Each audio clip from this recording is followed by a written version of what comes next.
அஸ்ஸலாமு அலைக்கும் வரஹ்மத்துல்லாஹி வபரகாத்துஹு. கண்ணியத்திற்குரிய பெரியோர்களே, தாய்மார்களே, சகோதர சகோதரிகளே, உலகை ஈர்க்கும் உன்னத மார்க்கம் இஸ்லாம் என்கிற தலைப்பு இந்த கூட்டத்தின் வாயிலாக எனக்கு வழங்கப்பட்டிருக்கிறது. இந்த உலகத்திலே வாழுகின்ற மக்கள் பல்வேறு கடவுள் கொள்கை நம்பிக்கை கொண்டவர்களாக வாழ்ந்து வருகிறார்கள்.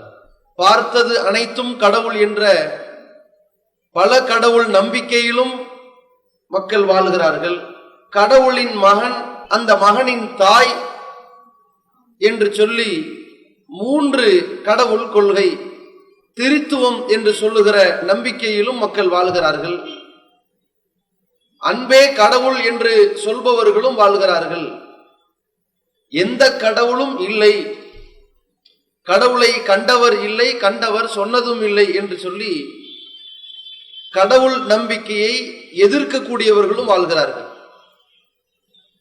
இவர்களுக்கு மத்தியிலே வணக்கத்திற்கு தகுதியானவன் ஒரே ஒரு இறைவனை தவிர வேறு யாரும் எதுவும் இல்லை என்கிற ஏகத்துவ கொள்கையை கொண்டதுதான் இஸ்லாமிய மார்க்கம். இந்த கொள்கையை ஏற்றும் வாழ்ந்து கொண்டிருக்கிறார்கள். இதிலே பலதரப்பட்ட நம்பிக்கையில் உள்ளவர்களிடத்திலே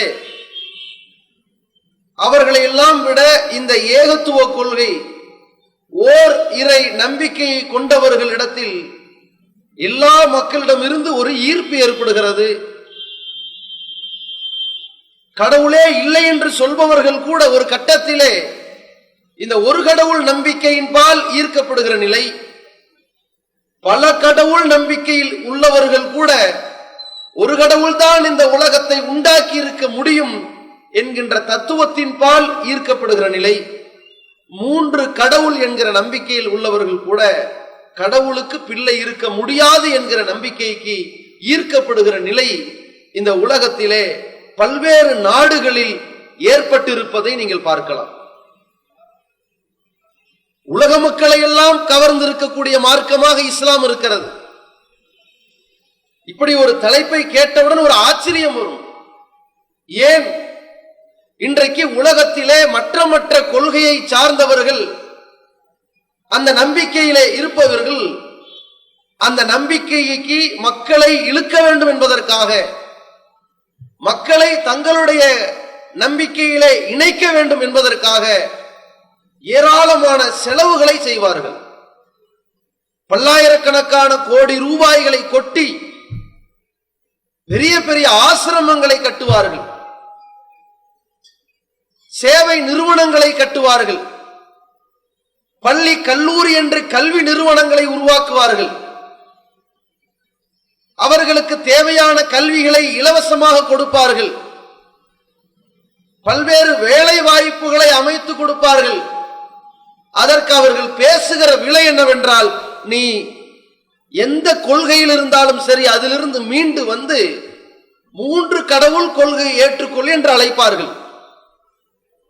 இப்படிப்பட்ட பல்வேறு சலுகைகளை வழங்கி அழைக்கக்கூடிய ஒரு நிலை இஸ்லாத்தில் இல்லை. அதே நேரத்தில் யார் எங்கள் பக்கம் மதம் மாறி வருகிறீர்களோ அவர்களுக்கு 5 லட்சம், 10 லட்சம், 20 லட்சம் கொடுக்கப்படும் என்றெல்லாம் பல்வேறு விளம்பரங்களை செய்தார்கள். அப்படி ஒரு விளம்பரமும் இந்த இஸ்லாத்தின் பக்கம் சொல்லப்படவில்லை. இன்னும் ஒருபடி சொல்ல போனால், உலகத்திலே எந்த மார்க்கத்தை யார் ஏற்றுக்கொண்டாலும் அவர்கள் எந்த விமர்சனத்திற்கும் ஆளாக மாட்டார்கள். பல கடவுள் நம்பிக்கையிலே ஒருவர் இருப்பாரே, ஆனால் அவர் என்ன செயல்பட்டாலும் சரி யாரும் யாரையும் கண்டித்துக் கொள்ள மாட்டார்கள். இந்து மத சமுதாய மக்களிடத்திலே பார்த்தீர்களானால்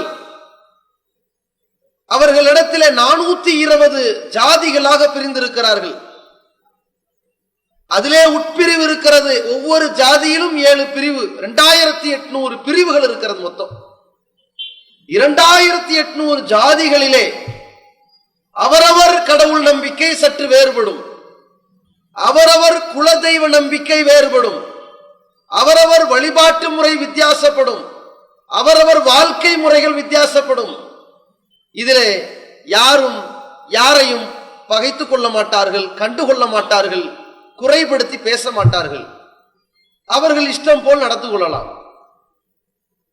யார் எப்படி தங்களுடைய நிலையை மாற்றிக்கொண்டாலும் அதை பிரச்சனையாக்கி கொள்ள மாட்டார்கள். உயர் ஜாதி தாழ்ந்த ஜாதி என்கிற ஜாதி கொடுமையை தவிர மற்ற கடவுள் நம்பிக்கைகள் எல்லாம் அவர்கள் கடவுளை நம்பினாலும் சரி நம்பாட்டியும் சரி, கடவுள் வேண்டான்னு சொல்லி சொன்னாலும் சரி, கடவுள் வேணும்னு சொல்லி சொன்னாலும் சரி, கடவுளை கேவலப்படுத்தி பேசினாலும் சரி, கடவுளை புகழ்ந்தாலும் சரி இகழ்ந்தாலும் சரி, எதை பற்றியும் கண்டுகொள்ள மாட்டார்கள்.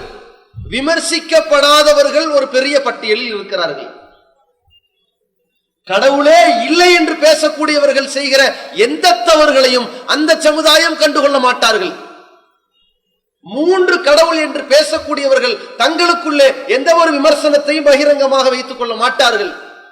ஆனால் ஒரே கடவுள் தான் இந்த உலகத்தை படைத்திருக்கிறான் என்கிற ஏகத்துவ கொள்கை இந்த இஸ்லாத்தை சொல்லக்கூடியவர்களிடத்தில் மட்டும்தான். இந்த கொள்கைக்கு மாற்றமாக உலகத்திலே யார் செயல்பட்டாலும் அதை அறிவுபூர்வமாக எதிர்க்கின்ற, அந்த தீமைகளை தடுக்கின்ற, அவர்களின் கடவுள் கொள்கையினுடைய தவறுகளை விமர்சிக்கின்ற வேலையை செய்வார்கள். அது முஸ்லிம் சமுதாயத்தில் இப்படிப்பட்ட தவறுகள் நடந்தாலும் அவர்களை கண்டிப்பார்கள். இதன் காரணமாக எல்லா சமுதாய மக்களால் இந்த முஸ்லிம் சமுதாயம் மிகப்பெரிய விமர்சனத்திற்கு உள்ளாகும். முஸ்லிம் சமுதாய மக்களிலும் இஸ்லாத்தை அறியாதவர்கள், சமாதி வழிபாட்டுக்காரர்கள் கூட அந்த சத்திய கொள்கையை ஏற்றவர்களை விமர்சிப்பார்கள். இதையும் தாண்டி இந்த இஸ்லாமிய மார்க்கத்தை நோக்கி யாரும் படையெடுத்து கூட்டம் கூட்டமாக தன்னை இணைத்துக் கொண்டு விடக் கூடாது என்பதற்காக இஸ்லாத்தின் பேரு மிகப்பெரிய அவப்பொழியை, அதற்கு எதிராக பல்வேறு விஷம பிரச்சாரங்களை உலகெங்கிலும் பரப்பினார்கள். இது ஒரு தீவிரவாதத்தை ஊக்குவிக்கின்ற, மக்களுக்கு எடுத்துரைக்கின்ற மார்க்கம் என்று விஷமத்தை கக்கினார்கள். இவர்கள் தீவிரவாதிகள் என்றார்கள். கருப்பு நிறத்திலே ஒரு ஆடையை அணிந்து தன்னுடைய உடலை மறைத்து கற்பை காத்திருக்கிற பெண்ணை மனித வெடிகுண்டு என்று சித்தரித்தார்கள். ஆண் இனத்தின் அடையாளத்தின் வெளிப்பாடாக முளைத்திருக்கிற தாடியை கூட தீவிரவாதத்தின் அடையாளமாக சித்தரித்தார்கள். உலகெங்கிலும் முஸ்லிம் சமுதாயம் அடிவாங்கிக் கொண்டே இருப்பான். பாலஸ்தீனத்திலே கொல்லப்படுபவன் முஸ்லிம், ஆனால் அவனுக்கு பெயர் தீவிரவாதி. பாலஸ்தீனத்திலே அட்டூழியங்களை செய்து நாட்டை ஆக்கிரமித்து படுகொலை செய்து பயங்கரவாதத்தில் ஈடுபடுபவன் யூதன், அவனுக்கு பெயர் போராளி. ஈராக்கிலே கொல்லப்படுபவர்கள் முஸ்லிம்கள், அவர்களுக்கு பெயர் தீவிரவாதிகள். ஆப்கானிஸ்தானிலே கொல்லப்படுபவர்கள் முஸ்லிம்கள், அவர்களுக்கு பெயர் தீவிரவாதிகள். இலங்கையிலே கொல்லப்படுபவர்கள் முஸ்லிம்கள், அவர்களுக்கு பெயர் தீவிரவாதிகள் என்று உலகத்திலே மிகப்பெரிய பாதிப்புகளுக்கு உள்ளானாலும் கூட பட்டங்களை திட்டவட்டமாக தீட்டி விடுவார்கள் தீவிரவாதிகள் என்று. இப்ப அடிப்படையா யோசிச்சு பாருங்க, இந்த சமுதாயம் கல்வியில் உயர்ந்திருக்கவில்லை, இந்த சமுதாயம் வேலை வாய்ப்பில் உயர்ந்திருக்கவில்லை, இந்த சமுதாயம் ஆட்சி அதிகாரங்களில் இடம் பிடித்திருக்கவில்லை, இந்த சமுதாயம் உலகெங்கிலும் விமர்சிக்கப்பட்டுக் கொண்டிருக்கிறது. இந்த சமுதாயத்திற்கு கெட்ட கேவலமான விமர்சனத்திற்குரிய பெயர்கள் விஷமத்தனமாக சுமத்தப்பட்டிருக்கிறது. இந்த சமுதாயத்தில் பலதரப்பட்ட பிரிவுகள் இருக்கிறது என்றால் யாராவது முஸ்லிம் ஆவானா? யாராவது தன்னை இந்த மார்க்கத்தில் இணைத்துக் கொண்டு இருப்பானா என்று யோசித்து பாருங்கள். லாஜிக்கா பார்த்தீர்களானால் யாருமே இந்த மார்க்கத்துக்கு வரமாட்டார்கள். இந்த மார்க்கத்தை நீ ஏற்று வந்தால் உனக்கு ஏராளமான சொகுசு வசதிகள் தரப்படும் என்று சொல்லி அழைக்கிறார்கள். ஆனால் இந்த இஸ்லாத்தை பொறுத்த வரைக்கும் அது அன்னலம் பெருமகனார் நபிகள் பெருமகனார் ஸல்லல்லாஹு அலைஹி வஸல்லம் காலம் முதல் எப்படி அழைத்தார்கள்? இஸ்லாத்தை நோக்கி வந்திருக்கிற ஒரு நபி தோழரிடத்தில் நபிகளார் சொன்னார்கள், இஸ்லாத்தை நோக்கி வருகிறீர்களா? வாங்க. பள்ளமான இடத்தை நோக்கி வெள்ளம் எப்படி வேகமாக வருகிறதோ அதுபோன்று உங்கள் வாழ்க்கையிலே துன்பம் வரும், சோதனைகள் வரும். சகித்துக் கொள்வீர்களா? சகித்துக் கொள்கிறேன், வாங்க. வரவேற்பே எப்படி? அனைத்தையும் நீ எதிர்கொள்ள துணிச்சலோடு இருந்தால் வா, இதான் வரவேற்பு. வருவானா? அம் ஹசிபுத்தும் அன் ததுகுலுல் ஜன்னத வலம்மா யல்திக்கும் மஸலுல்லதீன கலவு மின் கப்லிக்கும். இறைவன் பேசுகிறான், திருமறை பேசுகிறது, உலகத்திற்கு சொல்லுகிறது, உங்களுக்கு முன் சென்ற சமுதாயத்திற்கு ஏற்பட்ட கொடுமைகள், பாதிப்புகள் உங்களுக்கு ஏற்படாமல் நீங்கள் சொர்க்கத்துக்கு போகலாம் என்று நினைக்கிறீர்களா?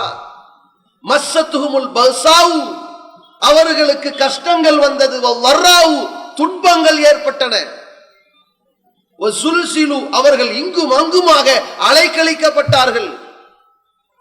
ஹத்தா யகூல ரசூல் வல்லதீன ஆமனு மாஹு மத்தா நஸ்ருல்லாஹ், அங்கே இருக்கின்ற தூதரும் தூதரின் தோழர்களும் இறைவனின் உதவி எப்போது வரும் என்று கெஞ்சுகிற வரைக்கும் இது நடந்தது.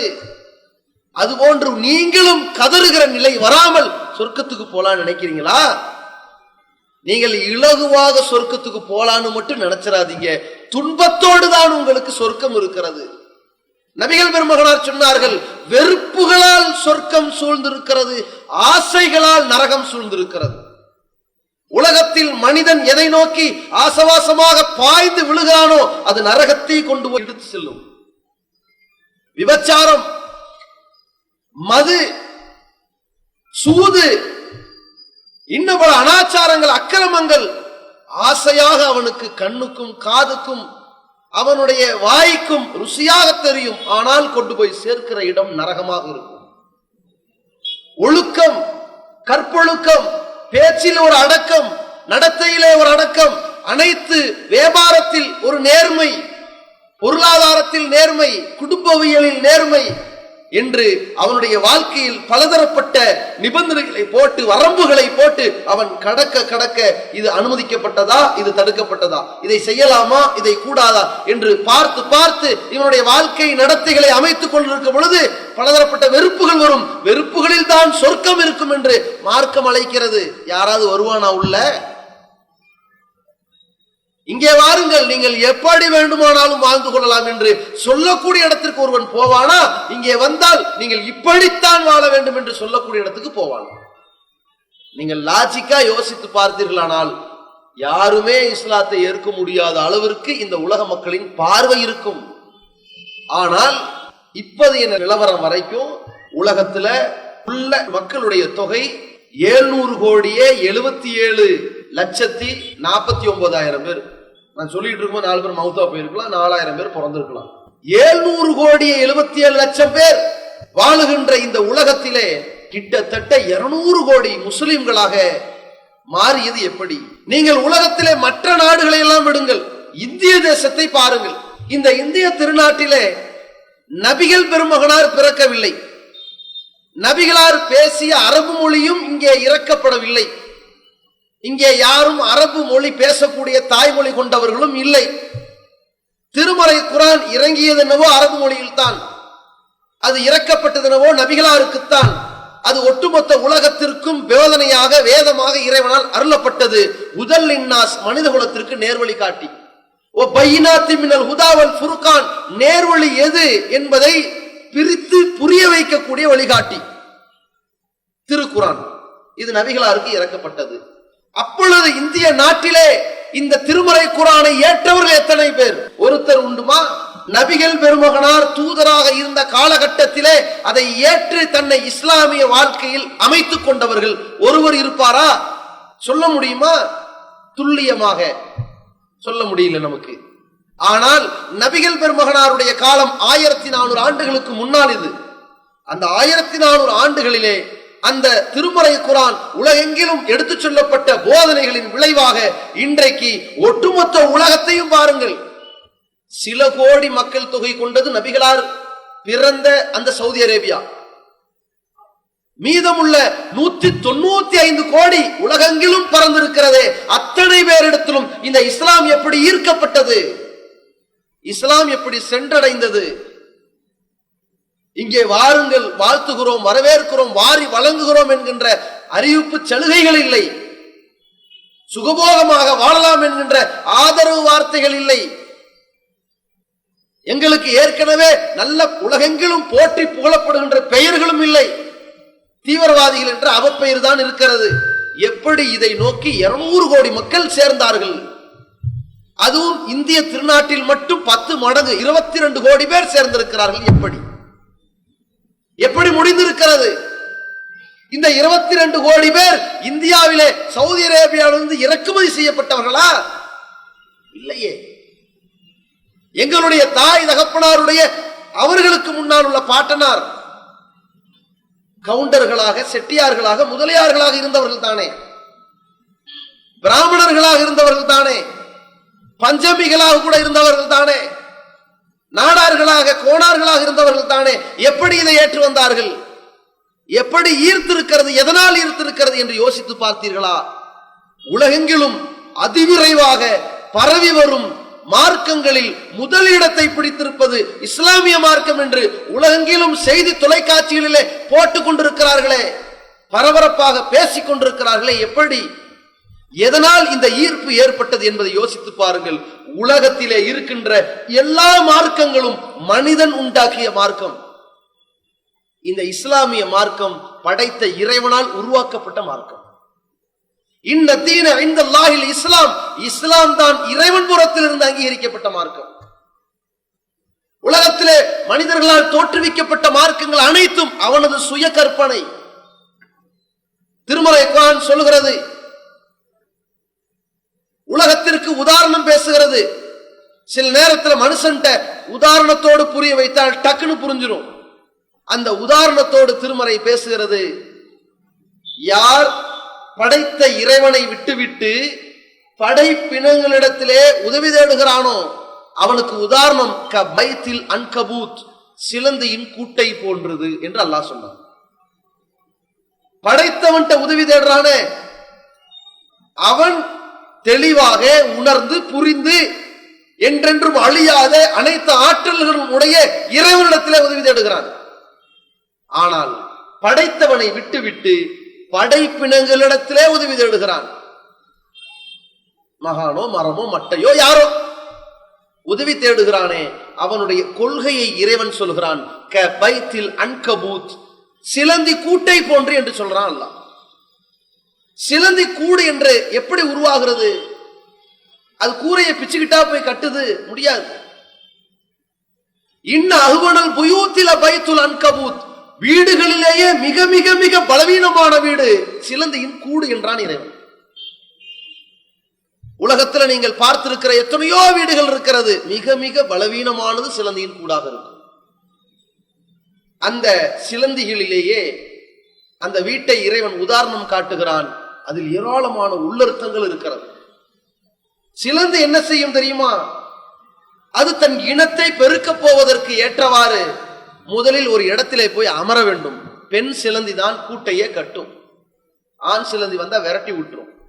ஏன்? ஆண் சிலந்தி வருகிற பொழுது அதிலிருந்து சிலந்தியிலிருந்து பெறப்படுகிற குழந்தைகளை ஆண் சிலந்தி வந்து சாப்பிட்டுட்டு போயிருக்கிறதுக்காக விரட்டி விட்டுரும், கிட்ட சேர்க்காது. இப்பொழுது தன்னுடைய வம்சத்தை பெருக்க வேண்டும் என்பதற்காக வேண்டி ஒரு ஓரத்தில் போய் செட்டில் ஆகணும், அதற்காக ஒரு வீடு வேணும். தன்னுடைய எச்சிலால் அந்த தூசுப்பட்டையால் கட்டும். எவ்வளவு கஷ்டப்படும் தெரியுமா? பல மணி நேரங்கள், பல நாட்கள் ஆங்கு இங்கு அங்காங்கு இங்க இப்படி போட்டு போட்டு போட்டு போட்டு போட்டு அது நடமாடும் போது விழுந்துடக்கூடாது, காத்தடிக்கும் போது விழுந்துடக்கூடாது, அது பின்னல் அப்படி டைட்டா இருக்கணும். வேற ஒரு பூச்சியும் விழுந்துடக்கூடாது, வேற ஒரு பூச்சி கண்ணுக்கும் தெரியக்கூடாது, நாம இருக்கிறதும் தெரியக்கூடாது, இல்லாம இருக்கிறதும் தெரியக்கூடாதுங்கிற மாதிரி ஒரு பதமா உண்டாக்கும் ஒரு வீட்டை. இன்றைக்கு உலகத்திலே மனிதர்களால் தோற்றுவிக்கப்பட்ட எல்லா மார்க்கங்களும் அவர்களாக உண்டாக்கிய மார்க்கங்கள் தான். சிலந்தி அதுவாக உண்டாக்கிய கூட்டை போல. இந்த சிலந்தி கூடு இருக்கு பாருங்க, மிக மிக பலவீனமானது. நம்ம ஒரு ஊதுனோம்னா கலஞ்சு சிதறி போயிடும். இந்த மனிதன் உண்டாக்கி இருக்கிற அத்தனை கொள்கையும் அப்படி பலவீனமானது.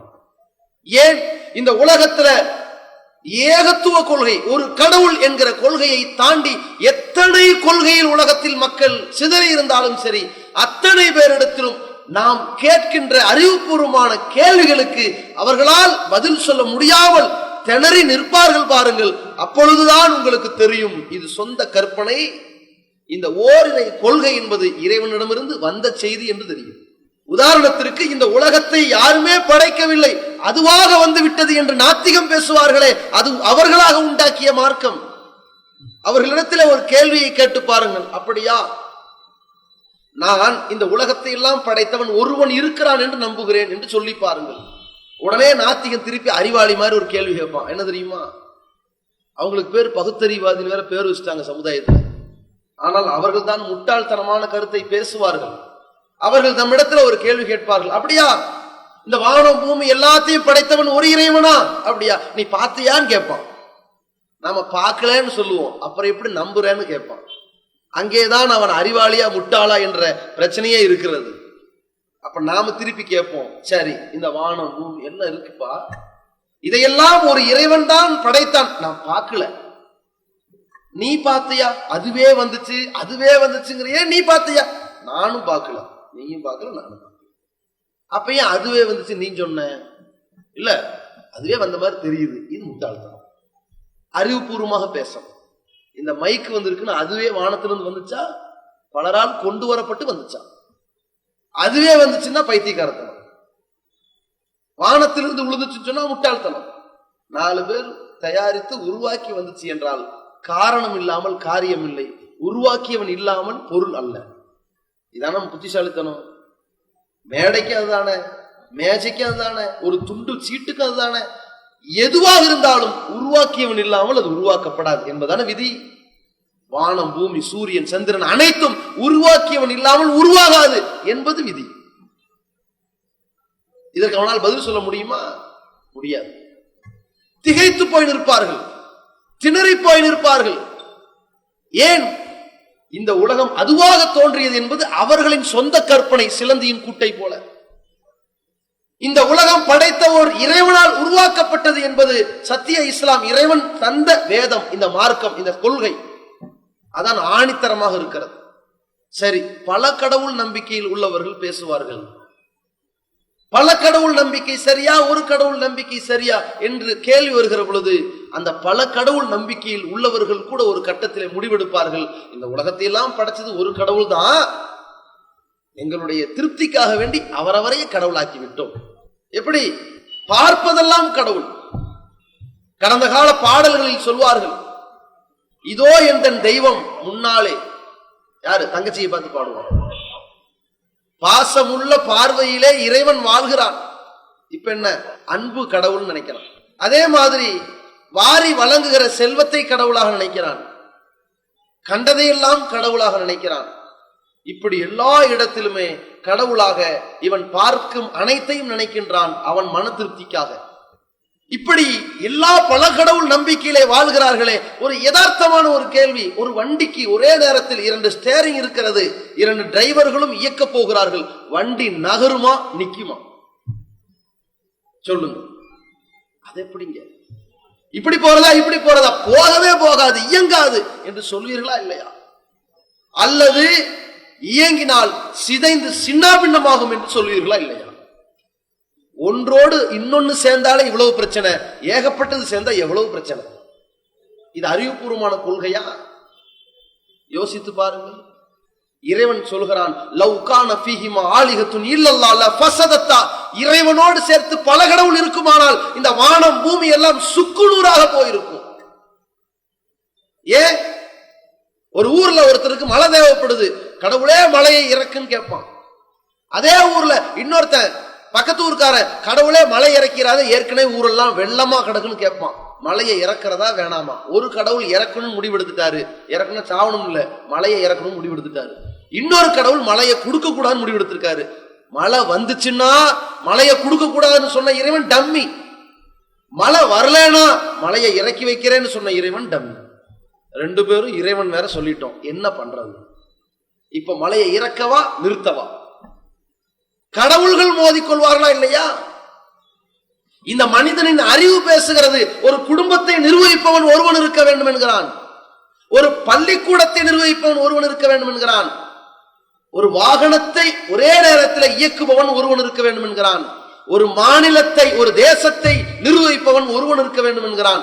ஆனால் தன்னுடைய கடவுள் ஏராளமாக இருக்க வேண்டும் என்று நினைக்கிறான் என்றால் இது அறிவுபூர்வமானதா? இது இவன் உருவாக்கி கொண்ட கொள்கை. ஈர்ப்பு இல்லை, அங்கே கேள்விகள் இருக்கிறது. மனிதன் எப்பொழுது அவனுடைய சிந்தனையில உருவாக்கி கொண்டானோ அந்த கொள்கைகள் பலவீனமாகத்தான் இருக்கும். எப்படிப்பட்ட பலவீனம்? இந்த இஸ்லாத்தை நோக்கி மக்கள் சாலையாக வருவதற்கு 2 காரணங்கள் இருக்கிறது. ஒன்று இஸ்லாத்தின் கடவுள் கொள்கை, மற்றொன்று இஸ்லாம் சொல்லி தந்த வாழ்வியல் திட்டம். இப்ப நான் பேசிக்கிறதெல்லாம் கடவுள் கொள்கை சம்பந்தப்பட்டது. இதிலே ஒரு பார்வையை நீங்கள் பாருங்கள். யார் கடவுளை உருவாக்கி கொண்டிருக்கிறார்களோ அவர்கள் அத்தனை பேரும் கடவுளை மட்டமாக பார்க்கிறார்கள். வேற எந்த நாட்டிலையும் போக வேண்டாம், இந்தியாவிலேயே உத்தரப்பிரதேசத்தில் 2-3 மாசத்துக்கு முன்னாடி ஒரு செய்தி வருகிறது. கோயில்ல திடீர்னு ஹீட்டர் பெட்டி வைக்கிறாங்க. அயோத்தியாவில் என்ன ஆகுறது? ஹீட்டர் பெட்டி. எல்லாரும் கேட்கிறாங்க, பத்திரிகையாளர்கள் போய் கேட்கிறாங்க, என்ன திடுதுப்புன்னு கோயில் ஃபுல்லா ஹீட்டர் பெட்டி வச்சிருக்கீங்க, ஏசி பெட்டி வைக்கிற மாதிரி. அந்த நேரத்தில் வருகிற 10 கோடி பெருமக்களுக்கு குளிர் காலம், கடுமையான குளிர்னால அவர்களால் கோயிலுக்குள்ள வர முடியாதுங்கிறதுக்காக வேண்டி ஹீட்டர் ஏற்பாடு பண்ணிருக்கீங்களான்னு கேட்டாங்க. அங்க இருக்கக்கூடிய பூஜை செய்கின்ற அந்த பூஜிப்பவர் சாமியார் சொல்றாரு, அதுக்காக இல்ல, கடுமையான குளிர்காலத்துல எங்க சாமிக்கு ஜுரம் பிடிச்சிரும், அதுக்காக வச்சிருக்கிறோம். இது சில மாதங்களுக்கு முன்னால். அந்த செய்தி பரபரப்பானது, செய்தி காயல, ஆறல. அதுக்கப்புறம் இன்னொரு செய்தி வந்துருச்சு. என்ன? ஒரு கோயிலுக்குள்ள இருக்கின்ற அவர்கள் நம்புகின்ற அந்த தெய்வத்திற்கு உடம்பு சரியில்லாம டாக்டர் வந்து விசாரிச்சு மருந்து மாத்திரை எல்லாம் கொடுத்து இதை பாலபிஷேகத்தோட கலந்து ஊத்துங்கன்னு போயிட்டார். இறைவன் இதைத்தான் பேசுகிறான். படைத்த இறைவனை விட்டு படைப்பினங்களை யாரெல்லாம் கடவுளாக நம்பி போனார்களோ அவன் பலவீனமாக இருக்கிறான். அவன் யாரை கடவுளாக நினைக்கிறானோ அதுவும் பலவீனமாகத்தான் இருக்கிறது. இப்படி அறிவுபூர்வமாக மக்கள் சிந்திக்க சிந்திக்க சிந்திக்க ஓர் இறை கொள்கையை நோக்கி பயணித்தார்கள். இது ஒரு பார்வை, எல்லா இடத்திலுமே ஈர்த்திருக்கிறது. இன்னொரு பார்வை இஸ்லாமிய வாழ்வியல் திட்டம். மனிதர்களுக்கு ஏற்ற ஒரு மார்க்கமாக இஸ்லாம் இருப்பதை பார்த்தார்கள். என்ன? மனித குலத்திற்கு இறக்கி அருளப்பட்ட இறைமறை திருமறை குர்ஆன், இந்த வேதம் இதை பற்றி சொல்லுகிற பொழுது ஹுதல்லின்னாஸ் சொன்ன வார்த்தை என்ன தெரியுமா? இது பொதுப்படையாக அத்தனை பேருக்குமான வழிகாட்டி, அனைவருக்கும் வழிகாட்டும் என்று பொதுவான வார்த்தை. ஏழைக்கோ பணக்காரனுக்கோ, உயர்ந்தவனுக்கோ தாழ்ந்தவனுக்கோ, கருப்பனுக்கோ வெள்ளையனுக்கோ, நல்ல மொழி பேசியவனுக்கோ பேசாதவனுக்கோ என்று ஏற்றத்தாழ்வு இல்லாமல் அனைத்து மனித குலத்திற்கும் இது பொது வேதம் என்று பொது மறையாக அறிவித்த அறிவிப்பு இருக்கிறதே, தீண்டாமையை சுக்கு நூறாக வேறறுத்து சொன்ன வார்த்தை அது. முதல்லின்னாஸ் என்கிற வார்த்தை. அந்த வார்த்தையால் ஈர்க்கப்பட்டு வந்தார்கள் சாறை சாறையாக. ஏன்? அவரவர் ஏற்றிருந்த நம்பிக்கையில் இருக்கின்ற வேதங்கள் ஒரு சாரார் படிக்கலாம், பல பேர் படிக்க கூடாது. பல பேர் அதை கேட்டுவிடக் கூடாது, காதில் ஈயத்தை காய்ச்சி ஊற்ற வேண்டும் என்றார்கள். ஆனால் திருமறை குர்ஆனை பற்றி இறைவன் பேசுகிறான். அஃபலா யததப்பருனல் குர்ஆன், அவர்கள் இந்த குர்ஆனை ஆராய்ந்து பார்க்க வேண்டாமா? எல்லாரையும் எடு, படித்து பார், சிந்திச்சு பார். அம் அலா குலூபின் அக்ஃபாலுஹா, அல்லது அவர்களுடைய உள்ளங்களில் பூட்டுக்கள் போடப்பட்டிருக்கின்றனவா? இறைவன் கேட்கிறான். அஃபலா யததப்பருனல் குர்ஆன், அவர்கள் இந்த குர்ஆனை ஆராய்ந்து பார்க்க வேண்டாமா?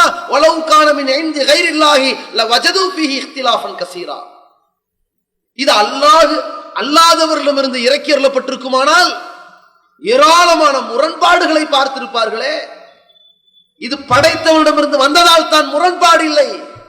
மனிதனுடைய பேச்சில் முரண்பாடு வரும், அவனுடைய உளறல்களால், அவனுடைய முதுமைகளால், அவனுடைய சந்தர்ப்பவாதத்தால், அவனுடைய மறதியால், அவனுடைய நெருக்கடிகளால் முரண்பட்டு பேசுவான், உளறுவான்.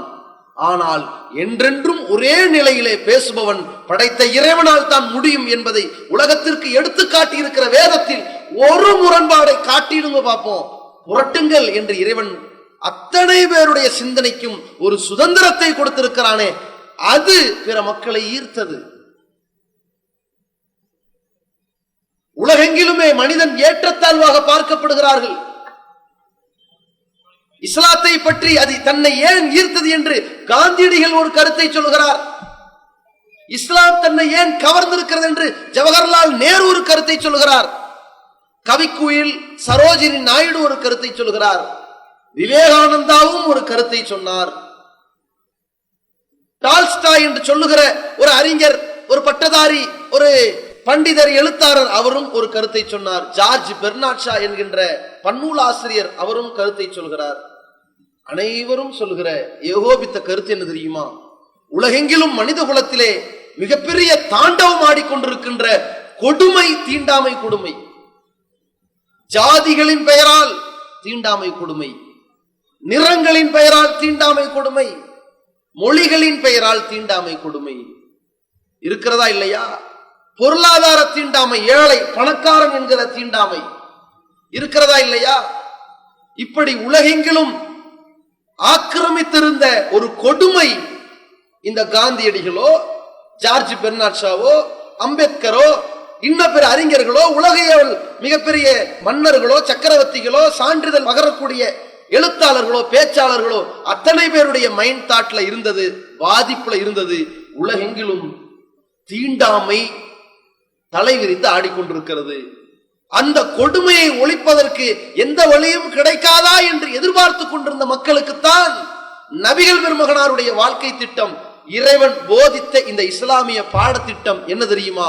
இந்த உலகில் வாழுகிற அத்தனை பேரும் ஒரு தகப்பனுக்கு பிறந்தவர்கள் என்கிற திட்டம். யா அய்யுஹன் நாசு இன்னா கலக்னாக்கும் மின் தக்கரி வ உன்ஸா, மனித குலமே, உங்களை ஒரு ஆண் பெண்ணிலிருந்து நாம் படைத்திருக்கிறோம். வஜஅல்னாக்கும் ஷூபன் வ கபாயில லிதஆரஃபு, உங்களை ஒருவரை ஒருவர் அறிந்து கொள்வதற்குத்தான் பல கிளை கோத்திரங்களாக பிரித்திருக்கிறோம். இறைவன் ஆதம் நபியை படைத்தான், முதல் மனிதர் ஆதாமை படைத்தான், களிமண்ணால் படைத்தான். அந்த மண்ணை எங்கிருந்து எடுத்தான்? உலகத்தில் எல்லா பகுதியிலிருந்தும் எடுத்தான். சிகப்பு, வெள்ளை, மானரம், கருப்பு, அண்டங்கருப்பு என்று அனைத்து நிற மண்ணையும் எடுத்து குலைத்து அதை ஒரு உருவகமாக அமைத்து ஊதினான், ஆகு என்றான், ஆக்கப்பட்டார் ஆதம். நபிகள் பெருமகனார் சொன்னார்கள், இதனால் தான் பிறந்திருக்கின்ற சந்ததிகள் கருப்பாக, வெள்ளையாக, மானரமாக பல நிறங்களிலே பிறந்திருக்கிறார்கள் என்றார்கள். இப்படி பல நிறத்தவர்களாக, பல வகையான அடையாளங்களிலே வந்தவர்களாக இருந்ததற்கு காரணம் ஒருவரை ஒருவர் பார்த்து அடையாளம் கண்டு கொள்ள வேண்டும் என்பதற்குத்தான். ஒரே மாதிரி ஒரு பிஸ்லரி வாட்டர் அடிக்கிற மாதிரி டக டகன்னு பிளாஸ்டிக் பாட்டில் அடிச்ச மாதிரி அடிச்சிருந்தா வித்தியாசம் தெரியாது. வேறுபாடு இருந்தால் தான் அடையாளம் காண முடியும். அக்கால் தங்கை அடையாளம், பிள்ளைகளுக்கான அடையாளம், பெற்றோர்களுக்கான அடையாளம், அண்ணன் தம்பிக்கு அடையாளம், கணவன் அவன் தம்பிக்கு அடையாளம் என்று வேறுபாடு இருக்க வேண்டும். இறைவன் அமைத்து கொடுத்தான். இந்த வேறுபாடு எதற்கு? பெருமைக்கும், ஆணவத்திற்கும், அகந்தைக்கும், தீண்டாமைக்குமா? இல்லை, நீங்கள் அடையாளம் கண்டு கொள்வதற்குத்தான் இறைவன் அமைத்தான். இப்படி இருக்கும்போது உலகெங்கிலும் தலைவிரித்தாடியது தீண்டாமை கொடுமை. இன்றைக்கு ஜாதிகளின் பெயரால் தீண்டாமை கொடுமை தலைவிரித்தாடி இருக்கிறது. அன்றைக்கு நிறவெறி தீண்டாமை மிகப்பெரிய பாதிப்பை உண்டாக்கியது. நிறவெறியால் ஐரோப்பிய நாடுகளில், ஆப்பிரிக்க நாடுகளில் பாதிக்கப்பட்ட மக்களால் எத்தனையோ பேர் நிறவெறிக்கு எதிராக போராடி கொண்டே இருந்தார்கள். அந்த தீண்டாமையை ஒழிப்பதற்கு எத்தனையோ கஷ்டப்பட்டார்கள். நீங்கள் வரலாறு முழுக்க படித்தீர்களானால் 1800களில், இன்னைக்கு 2200 வருஷத்துக்கு முன்னாடி 1800களில் எத்தனையோ வரலாற்று நூல்களில் அதிகமான இடங்களை பிடித்திருப்பது உலகெங்கிலும் தலைவிரித்தாடிய கருப்பு வெள்ளை என்கிற கருப்பின மக்களுக்கு எதிரான வெள்ளையர்களின் தீண்டாமை தான் இருக்கும்.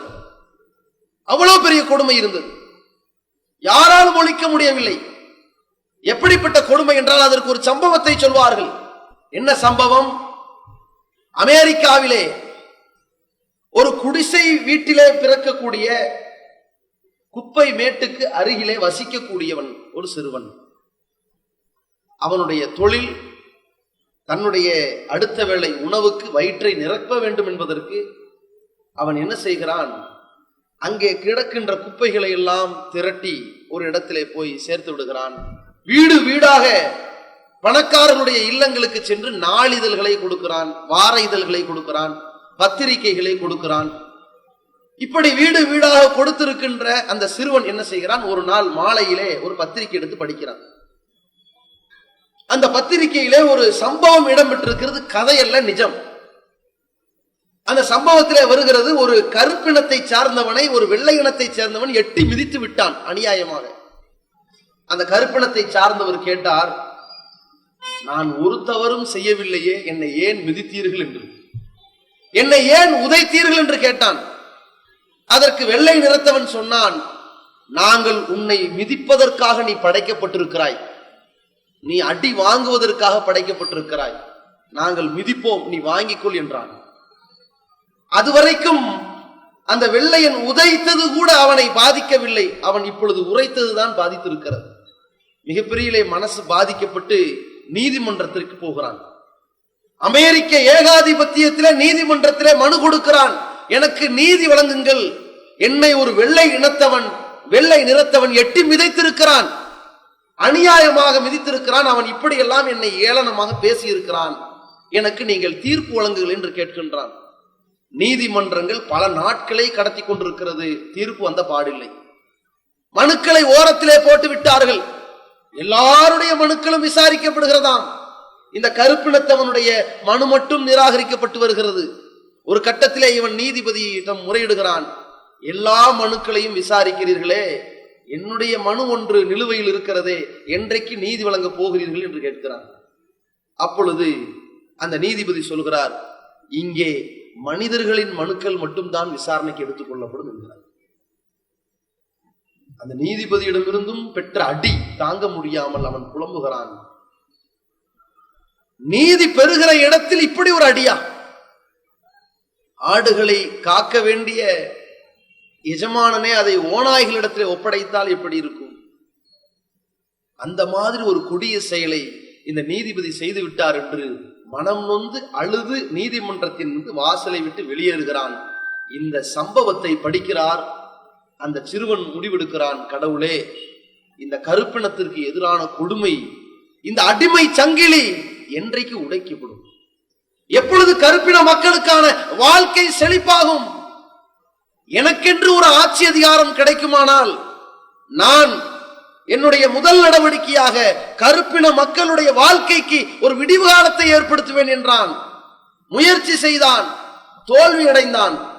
ஒரு தடவை, இரண்டு தடவை அல்ல, 17 முறை தோல்வி அடைந்தான். அதற்கு பிறகு அமெரிக்காவுடைய ஏகாதிபத்தியத்தினுடைய ஜனாதிபதியாக பொறுப்பேற்று இந்த கருப்பின மக்களுடைய அடிமை சங்கிலியை உடைத்தெறிந்தவர்தான் ஆபிரகாம் லிங்கன் என்பது வரலாறு. இப்படி கருப்பின மக்களுக்காக போராடியவர்களுடைய வரலாற்று சம்பவங்கள் ஏராளம் இருக்கிறது. அவ்வளவு கொடுமைகளை செய்திருக்கிறார்கள். கருப்பின மக்களினுடைய அதற்கு எதிராக வெள்ளையின மக்களை சார்ந்தவர்களுடைய வெறி எப்படி இருக்கும் என்று கதை கூட சொல்வார்கள். இப்படித்தான் ஒரு நாள் கருப்பினத்தை சேர்ந்த தகப்பனும் கருப்பினத்தை சேர்ந்த மகனும் ஒரு ஆற்றங்கரையிலே போய்கொண்டிருக்கிறார்கள். அந்த ஆற்றங்கரை ஓரத்திலே நடந்து செல்லுகிற பொழுது அந்த ஆத்துக்கு அந்த பக்கம் நிற்கிறான் ஒரு வெள்ளையன். அந்த வெள்ளையன் பார்க்கிறான் இந்த கருப்பின மக்களை. அப்ப அந்த கருப்பினத்தை சார்ந்தவன் சொல்லுகிறான், நாங்கள் வெள்ளை இனத்தவரா ஆக முடியாதா, எங்கள் மீதுள்ள கொடுமை ஒழியாதான்னு கேட்கிறான். அப்ப அந்த வெள்ளை நிறத்தவன் சொன்னானா, நீ இந்த ஆத்துல விழுந்தா வெள்ளை ஆயிரலாம் அப்படின்னு. உடனே மகனுக்கு நீச்சல் தெரியும், டக்குன்னு விழுந்துட்டான், வெள்ளை ஆயிட்டானா. வெண்ணிறத்தவனாக அவன் ஆனதற்கு பிறகு மகனை பார்த்து தகப்பனார் கேட்டாராம், நாமளும் விழுந்துட்டோம்னா நம்ம வெள்ளை நிறத்தவர் ஆயிரலாம், நீச்சல் தெரியாதே, சரி விழுவோம், நம்மள மகன் காப்பாத்துவானேன்னு விழுந்தானா. மகன் கரை சேர்ந்து எழுந்து நிக்கிறான், வெள்ளையனாக மாறி இருக்கிறான். தகப்பன் விழுந்திருக்கிறான், கருப்பனாகத்தான் இருக்கிறான், கரை சேர்ந்தாத்தான் வெள்ளையனாக முடியும். மகனே என்ற காப்பாத்துறான், கையேந்திரான். அப்ப மகன் சொன்னானா, நான் வெள்ளையன், கருப்பன் கையை தொடமாட்டேன். இப்படி நிறவெறி எல்லாரிடத்திலுமே பரவி இருக்கிறது என்று இதன் பாதிப்பை உலகத்திற்கு எடுத்துரைத்தார்கள். அத்தனை பேரும் ஒன்றை நினைத்தார்கள், இதையெல்லாம் ஒழிப்பதற்கு சட்டம் செல்லுபடி ஆகாது. எவ்வளவு பெரிய ஆட்சியிலே யார் வந்து அமர்ந்தாலும் அதை ஒழிக்க முடியாது. ஜார்ஜ் பெர்னாட் ஷா சொன்னார், நபிகள் பெருமகனார் இந்த உலகத்திலே தீண்டாமை ஒழித்திருக்கிறார், அவருடைய ஆட்சி காலம் இருக்குமானால் 100 ஆண்டுகள் போதும், உலகம் முழுக்க இஸ்லாம் பரவிடும் என்றார். எதனால் சொன்னார்? தீண்டாமையை ஒழிக்கின்ற அந்த சமநிலை பார்வை என்பது நபிகளார் உருவாக்கி கொடுத்தார்கள். இறைவன் தன் திருமறை குர்ஆனில் சொன்ன போதனையின்படி நபிகளார் மக்களுக்கு பிரகடனம் செய்தார்கள். அன்றைய அரபுலக தேசத்திலே கருப்பினத்தவர்கள் இருந்தார்கள், வெள்ளை நிறத்தவர்கள் இருந்தார்கள். பிலால் ரலியல்லாஹு அன்ஹு அவர்கள் கருப்பினத்தை சார்ந்தவர். நபிகளாருடைய தந்தையின் சகோதரன் அபூ லஹப் வெள்ளை நிறத்தை சார்ந்தவன். ஆனால் நபிகளார் அந்த மக்களுக்கு என்ன பிரகடனம் செய்தார்கள்? மக்களை அறிந்து கொள்ளுங்கள், இன்னமா இலாஹுக்கும் வாஹித், உங்களுடைய இறைவன் ஒரே இறைவன். எல்லாரும் நம்புகிறீர்கள் தானே? அன்னை அபாக்கும் வாஹித், உங்கள் தகப்பனும் ஒரே தகப்பன் தான், அதையும் நம்புங்கள். உங்கள் இறைவன் எப்படி ஒருவனோ உங்கள் தந்தையும் ஒருவர் தான். அந்த ஆதமுக்கு பிறந்துதான் நீங்கள் அத்தனை பேரும் பிரிந்திருக்கிறீர்கள். எந்த அரபி மொழி பேசியவனுக்கும் அரபி மொழி பேசாதவனுக்கும் இடையில் ஏற்றத்தாழ்வு கிடையாது என்றார்கள். எந்த கருப்பு நிறத்தவனுக்கும் வெள்ளை நிறத்தவனுக்கு இடையிலும் ஏற்றத்தாழ்வு கிடையாது என்றார்கள். எந்த உயர்ந்த குலத்தவனுக்கும் தாழ்ந்த குலந்தவன் என்ற ஏற்றத்தாழ்வு கிடையாது என்று உடைத்தெறிந்தார்கள். அதை உடைத்தெறிந்தது மட்டுமல்லாமல் அந்த சமுதாயத்திலே பிலால் ரலியல்லாஹு அன்ஹு அவர்களை நபிகள் நாயகம் பள்ளிவாசலிலே தொழுகைக்கு அழைக்கக்கூடிய ஒரு பொறுப்பாளராக நியமித்தார்கள். இன்றைக்கு தாழ்த்தப்பட்ட சமுதாயத்தை சார்ந்தவர்கள் கோயிலுக்குள் நுழைய முடியாது, கோயிலில் நுழைந்தாலும் கூட கருவறைக்கு வர முடியாது. ஆனால் தொழுகையிலே தொழுகை ஏற்று நடத்தி வைக்கக்கூடிய இமாமுக்கு பக்கத்திலே பள்ளிவாசல் அனைவரையும் அழைக்கக்கூடிய இடத்திலே பிலால் நிறுத்தப்படுகிறார்.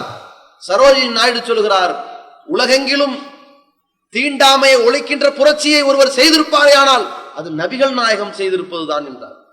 விவேகானந்தா சொன்னார், நாமெல்லாம் இன்றைக்கு உலகத்திலே சமத்துவத்தை பேசுகிறோம், சகோதரத்துவத்தை பேசுகிறோம், ஆனால் ஆலயத்திலே வழிபாட்டு தலத்திலே ஒரு சகோதரத்துவத்தை வாழ்க்கை வடிவமாக காட்டியவர் இந்த முகமது என்றார். அப்படி தீண்டாமையை ஒழித்திருக்கின்ற மார்க்கம் இஸ்லாமிய மார்க்கம். இந்த தீண்டாமை ஒழிப்பை பார்க்கிறார்கள். நான் கிறிஸ்தவத்தை தழுவினேன், என்னால் நான் தலித்தாக இருக்கிறேன், இந்து மதத்திலிருந்து கிறிஸ்துவத்திற்கு வருகிறேன் என்றால் அப்பொழுது எனக்கு என்ன பெயர்? தலித்து கிறிஸ்தவன் என்று சொல்கிறீர்கள். என்னிடமிருந்து அந்த ஜாதி மாயை அடையாளம் போகவில்லையே, என்னை நீங்கள் தீண்டத்தகாதவர்கள் பார்க்கக்கூடிய பார்வை போகவில்லையே. நாடார் கிறிஸ்துவ நாடார் இன்னும் மாறவில்லையே. ஆனால் 5 மணிக்கு ஒருவன் இஸ்லாத்தை ஏற்றுக்கொள்கிறான் என்றால் 5:05க்கு அவன் எல்லா தீண்டாமைகளிலிருந்து விடுதலை பெற்று விடுகிறான் என்று தந்தை பெரியார் அவர்கள் சொன்னார்களே. சூத்திர மாயையை தன் முத்திரை பையை சுமந்து கொண்டு எதிர்த்து பேசினார் என்று சொல்வார்கள் பெரியார். மனிதர்களை பல ஊராக பிரித்து, நீ தலையிலிருந்து பிறந்தவன், தோளிலிருந்து பிறந்தவன், இடுப்பிலிருந்து பிறந்தவன், காலிலிருந்து பிறந்தவன் சூத்திரன் என்றார்கள். இப்படி சூத்திரன் என்று சொல்லாதீர்கள் என்று அதை ஒழிப்பதற்காக வயதான காலகட்டத்திலே கையிலே மூத்திரப்பையை வைத்துக் கொண்டு சுமந்து சென்று பிரச்சாரம் செய்தார் பெரியார் என்றார்கள். அவர் எத்தனையோ பிரச்சாரம் செய்தார்கள். திராவிடத்தால் இந்த தீண்டாமை ஒழிக்க முடியவில்லை. திராவிடம் பல ஆண்டுகள், கிட்டத்தட்ட 50 ஆண்டுகள் ஆட்சி செய்தது. தீண்டாமை ஒழித்ததா? ஒழிக்க முடிந்ததா? அனைத்து ஜாதியினரும் அர்ச்சகராகலாம் என்றார்கள். அனைத்து ஜாதியினரும் பிராமணராகலாம் என்று சொல்ல முடியுமா? முடியாது. ஆனால் இஸ்லாம் அனைவரையும் சமமாகிவிட்டது. வணக்க வழிபாட்டு தலத்திலே அனைவரையும் நிறுத்திவிட்டது. உலகெங்கிலும் இறைவனை வழிபடுவதற்காக முதலிலே கட்டப்பட்ட ஆலயம் காபத்துல்லா, மக்கமா நகரத்திலே இருக்கின்ற அந்த ஆலயம் தான். அந்த இறை இல்லம் மஸ்ஜிதுல் ஹராம் புனித பள்ளிவாசலிலே உலகெங்கும் வாழுகிற மக்கள் வந்து குழும்புகிறார்கள். அத்தனை பேரும் வந்து நிற்கிறார்கள். கருப்பு, வெள்ளை, நெட்டை, குட்டை, ஏழை, பணக்காரன், அந்த குலம் இந்த குலம் எல்லா மக்களும் இருக்கிறார்கள். மொழி தெரிஞ்சவன், தெரியாதவன், ஊமை, அனைவரும் இருக்கிறார்கள். அனைவருக்கும் இருக்கிற ஒரே ஒற்றுமை, நாம் அனைவரும் இறைவனின் அடிமைகள் என்கிற ஒற்றுமை. எப்படி முழங்குகிறார்கள்? அத்தனை பேரும் பல நாட்டவர்கள், பல மொழியவர்கள், பல நிறத்தவர்கள், பல குலத்தவர்கள் ஒரே இடத்தில் இருக்கிறார்கள்.